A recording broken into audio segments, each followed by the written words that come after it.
వేదిక ముందర జనాలు వేదిక చుట్టూ మనోళ్ళు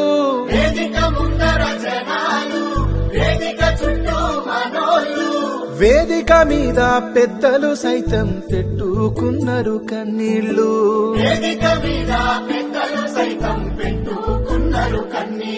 మన పార్టీ జరిగే పండుగకు మెడలో గులాబీ కండువతో మన పార్టీ జరిగే పండుగకు మెడలో గులాబీ కండువతో వచ్చే సాయి చిందు పాలా పెట్టే ప్రతియేడు పాలమూరు పాటగాడు పాడేనెక్కెనే ప్రాణమెత్తు కన్నా పిల్లల విడిపోయే